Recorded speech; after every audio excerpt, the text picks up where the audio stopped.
चुनावी सरगर्मियों के बीच महबूबा मुफ्ती का बड़ा बयान आया है। महबूबा ने कहा है कि वो जम्मू कश्मीर में विधानसभा चुनाव नहीं लड़ेंगी।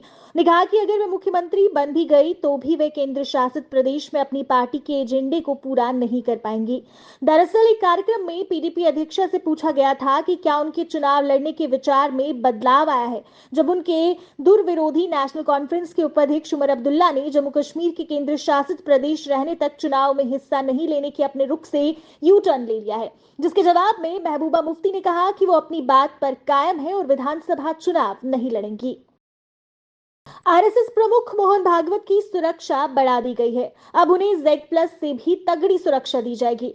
संघ प्रमुख की सुरक्षा Z+ से बढ़ाकर एडवांस सिक्योरिटी लाइजन कर दी गई है। मोहन भागवत को पहले से ही Z+ श्रेणी की सुरक्षा मिली हुई है। जाहिर तौर पर भागवत अब पहले से अधिक सुरक्षा कर्मियों के घेरे में रहेंगे। ASL दर्जा मिलने से भागवत की सुरक्षा का स्तर गृह मंत्री अमित शाह के बराबर हो गया है। डेमोक्रेटिक प्रोग्रेसिव आजाद पार्टी के अध्यक्ष गुलाम नबी आजाद ने स्वास्थ्य संबंधी चिंताओं का हवाला देते हुए कहा कि वे विधानसभा चुनाव में अपने उम्मीदवारों के लिए प्रचार नहीं कर पाएंगे। एक बयान में आजाद ने कहा वे कई स्वास्थ्य संबंधी चिंताओं से जूझ रहे हैं, जिनके लिए दवा और आराम दोनों की आवश्यकता है। उन्होंने कहा इन अप्रत्याशित परिस्थितियों ने उन्हें अभियान से पीछे हटने के लिए मजबूर कर दिया है। आजाद ने कहा उन्हें इस महत्वपूर्ण समय में अपनी पार्टी के उम्मीदवारों का समर्थन नहीं कर पाने का अफसोस है। जम्मू कश्मीर के पूर्व जमाते इस्लामी महासचिव गुलाम कादिर लोन ने कहा कि उन्हें जमाते इस्लामी प्रतिबंध के बारे में अभी तक आधिकारिक पुष्टि नहीं मिली है। चूंकि प्रतिबंध अभी भी जारी है, इसलिए वे मतदान को प्रोत्साहित करना जारी रखेंगे और अपने मूल्यों के अनुरूप उम्मीदवारों का समर्थन करेंगे। लोन ने कहा अगर प्रतिबंध हटा दिया गया होता तो वो एक पार्टी के रूप में चुनाव में भाग लेते। चूंकि प्रतिबंध हटाया नहीं गया है, इसलिए वो हमेशा की तरह मतदान करना जारी रखेंगे, क्योंकि मतदान आवश्यक है।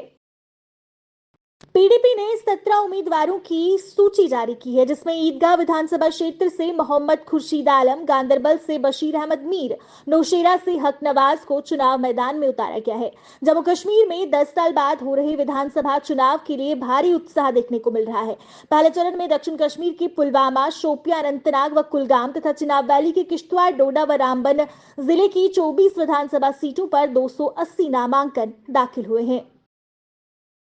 नेशनल कॉन्फ्रेंस के वरिष्ठ नेता और प्रांतीय प्रवक्ता मुजफ्फर इकबाल खान ने पार्टी से इस्तीफा दे दिया है। उन्होंने आगामी चुनाव थाना मंडी विधानसभा क्षेत्र से एक स्वतंत्र उम्मीदवार के रूप में लड़ने की अपनी मंशा की घोषणा की है।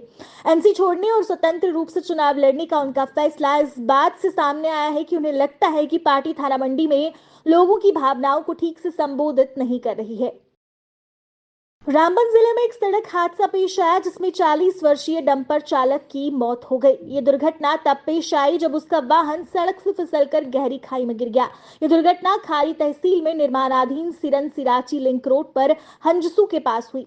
मृतक की पहचान चंपा गांव के निवासी मोहम्मद इकबाल खान के रूप में हुई है। पुलिस ने मामला दर्ज कर जांच शुरू कर दी है। सांबा के रामगढ़ से एनसी और कांग्रेस के गठबंधन के बाद कार्यकर्ताओं के चहेते नेता अशोक कुमार अत्री को उम्मीदवार नहीं बनाए जाने पर कार्यकर्ताओं में रोष है। ये सभी कार्यकर्ता अशोक कुमार अत्री के समर्थन में एकत्रित हुए और उसको लेकर नाराजगी व्यक्त की। कार्यकर्ताओं का कहना था कि रामगढ़ विधानसभा में अशोक अत्री ने लोगों के हित में दिन रात सेवा की है। एनसी पार्टी को मजबूत किया है। कार्यकर्ताओं ने हाईकमान से मांग की है कि इस पर विचार किया जाए।